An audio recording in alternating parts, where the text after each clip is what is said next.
തിരികെ വാർത്തയിലേക്ക്. ആലപ്പുഴ കലവൂരിലെ വയോധികയുടെ കൊലപാതകം നടന്നത് 7 വൈകിട്ട് 6 മണിയോടെയെന്ന പോലീസ് കണ്ടെത്തൽ. സുഹൃത്തായ അജയനെ അടിയന്തരമായി കുഴിയെടുക്കാനായി മാത്യു വിളിച്ചു വരുത്തി. തൊഴിലുറപ്പ് തൊഴിലാളികൾക്ക് മാലിന്യം മൂടാനാണ് കുഴിയെന്ന് പറഞ്ഞു. മദ്യപിച്ച് ലെക്ക് കെട്ട നിലയിൽ മാത്യുവും ശർമ്മലയും കുഴിയെടുക്കുന്ന സമയത്ത് അരികിലുണ്ടായിരുന്നു. കൊലപാതക ശേഷം ഉടൻ തന്നെ മൃതദേഹം മറവ് ചെയ്തിട്ടുണ്ടെന്ന് പോസ്റ്റ്മോർട്ടത്തിൽ കണ്ടെത്തി. അജയന്റെ മൊഴി വീണ്ടും പോലീസ് രേഖപ്പെടുത്തും. അതേസമയം കേസിലെ പ്രതികൾ ഒളിവിലാണ്. ശരണ്യ സ്നേഹജൻ വിവരങ്ങളുമായി ചേരുന്നു. ശരണ്യ, ഏറ്റവും പ്രധാനപ്പെട്ട വിവരം വൈകിട്ട് 6 മണിയോടുകൂടിയാണ് ഇത്തരത്തിൽ ഈ ക്രൂരമായ കൊലപാതകം നടത്തിയത് എന്നതാണ് ഇപ്പോൾ നമുക്ക് ലഭിക്കുന്ന വിവരം. 7-ാം തീയതി വൈകിട്ട് 6 മണിയോടുകൂടി ഈ കൊലപാതകം നടത്തിയെന്നാണ് പോലീസിന്റെ കണ്ടെത്തൽ. സുഹൃത്തായ അജയനെ അടിയന്തരമായി കുഴിയെടുക്കാനായി മാത്യു വിളിച്ചു വരുത്തുകയായിരുന്നു എന്ന് പറയുന്നു. തൊഴിലുറപ്പ് തൊഴിലാളികൾക്ക് മാലിന്യം മൂടാനാണ് കുഴി എന്നാണ് അജയനോട് പറഞ്ഞതെന്നാണ് നമുക്ക് മനസ്സിലാക്കാൻ സാധിച്ചത്. എന്തൊക്കെയാണ് നമുക്ക് ലഭിച്ച ഏറ്റവും പുതിയ വിവരങ്ങൾ? ഒപ്പം ഈ പ്രതികളെ കുറിച്ച് എന്തെങ്കിലും സൂചന പോലീസിന് ലഭിച്ചിട്ടുണ്ടോ? പ്രതികളിലേക്ക് ഇനി എത്താൻ എത്ര ദൂരമുണ്ട് പോലീസിന്?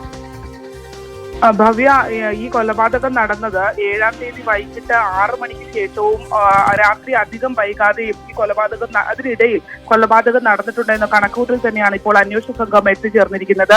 ഇതിൽ ഏറ്റവും പ്രധാനപ്പെട്ടത് ഈ മാത്യുവിന്റെ സുഹൃത്തായ അജയൻ എന്ന് പറഞ്ഞ മേസ്തിരി പണി ചെയ്യുന്ന ആളെ വീട്ടിലേക്ക് അടിയന്തരമായ ഒരു കുഴി എടുക്കണമെന്ന് ആവശ്യപ്പെട്ട് വിളിച്ചിരുന്നു. അതിന് ഇവർ പറഞ്ഞ കാരണം എന്ന് പറയുന്നത് കുഴി എടുക്കുന്നത് പിറ്റേ ദിവസം അവിടെ തൊഴിലുറപ്പ് തൊഴിലാളികൾ എത്തുമെന്നും അവർക്ക് മാലിന്യം മൂടുന്നതിന് വൃത്തിയാക്കിയ ശേഷം മാലിന്യം മൂടുന്നതിന് വേണ്ടിയാണ് ഈ കുഴി എന്നുള്ളതുമാണ്. തുടർന്ന് കുഴിയുടെ വലിപ്പം അടക്കം പറഞ്ഞു കൊടുത്തുകൊണ്ട് ഈ കുഴി എടുപ്പിച്ചു. ആ സമയത്ത് തന്നെ അയൽവാസിയായ ആൾ പോലീസിന് പോയി നൽകിയിരിക്കുന്നത് ഈ അജയൻ കുഴി എടുക്കുന്ന സമയത്ത് തൊട്ടരികിൽ നിന്നിരുന്ന മാത്യുവും ഒപ്പം തന്നെ ശർമ്മിളയും അമിതമായി മദ്യപിച്ച് ലെക്ക് കെട്ട അവസ്ഥയിലായിരുന്നു ഇവർ തൊട്ടടുത്ത് നിന്നിരുന്നത് എന്നുള്ളതാണ് പോലീസിന് മൊഴി നൽകിയിട്ടുള്ളത്.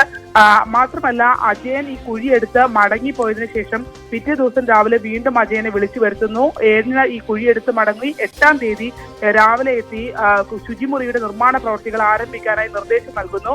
അങ്ങനെ നിർമ്മിക്കാനായി നിർദ്ദേശം നൽകിയ സ്ഥലത്ത് കുഴിയെടുത്ത തൊഴിലുറപ്പ് തൊഴിലാളികൾ അവിടെ എത്തിയില്ല എന്നും അജയന് മനസ്സിലായിട്ടും എന്തുകൊണ്ട് അസ്വാഭാവികത ഒന്നും തോന്നിയില്ല എന്നുള്ള ചോദ്യത്തിന് പോലീസിന് കൃത്യമായൊരു മറുപടി നൽകാൻ അജയന് കഴിഞ്ഞിട്ടില്ല.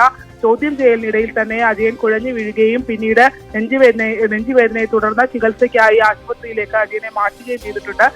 ഈ കേസിൽ എന്തായാലും കൂടുതൽ വിവരങ്ങൾ അജയനിൽ നിന്ന് ഇനിയും തേടാനുണ്ട് എന്നുള്ളത് തന്നെയാണ് അന്വേഷണ സംഘം പറയുന്നത്. അതുകൊണ്ട് തന്നെ ഈ 7-ാം തീയതി രാത്രി, അതായത് പോസ്റ്റ്മോർട്ടം റിപ്പോർട്ട് പ്രകാരം വളരെ വേഗത്തിൽ മൃതദേഹം കൊലയ്ക്ക് ശേഷം മറവ് ചെയ്തിട്ടുണ്ട്. അത്തരത്തിൽ മറവ് ചെയ്തതുകൊണ്ടാണ് ആ ഒരു ജീർണതയിലേക്ക് പുറമേയുള്ള ശരീരഭാഗങ്ങൾ അത്ര കണ്ട് 1 മാസമായിട്ടും വലിയ ജീർണതയിലേക്ക് പോകാത്തൊരു സാഹചര്യത്തിലാണ് ഉണ്ടായിരുന്നത്. അതുകൊണ്ട് തന്നെ കുറെ സമയം പുറത്തെ മൃതദേഹം കൊലയ്ക്ക് ശേഷം വെച്ചിട്ടില്ല എന്നുള്ള കണക്കുകൂട്ടലിലാണ് ഫോറൻസിക് വിഭാഗം എത്തിച്ചേർന്നിട്ടുള്ളത്. മാത്രമല്ല, ക്രൂരമായ കൊലപാതകമായിരുന്നു. വാരിയലുകൾ 2 ഭാഗത്തും തകർന്നിട്ടുണ്ട്, കഴുത്തൊടിഞ്ഞിട്ടുണ്ട്. ഇടത് കൈ മരണശേഷം ഒടിച്ച് പുറകിലേക്ക് വളച്ച് അവർക്ക് പുറകിലേക്ക് ചേർത്ത് കെട്ടിവെച്ചിരുന്നു എന്നുള്ളതാണ് പറയുന്നത്. അത്തരത്തിൽ അതിക്രൂരമായാണ് കവർച്ചയ്ക്ക് ശേഷം ഈ വയോധികയെ കൊലപ്പെടുത്തിയത് എന്നുള്ളതാണ്. എന്തായാലും പ്രതികളിലേക്ക് അന്വേഷണ സംഘം ഉടനെ തന്നെ എത്തുമെന്ന് തന്നെയാണ് നമ്മൾ പ്രതീക്ഷിക്കുന്നത്. കാരണം ഇവർ ഒരാഴ്ച മുമ്പാണ് ഇവർ കടന്നു കളഞ്ഞിട്ടുള്ളത്.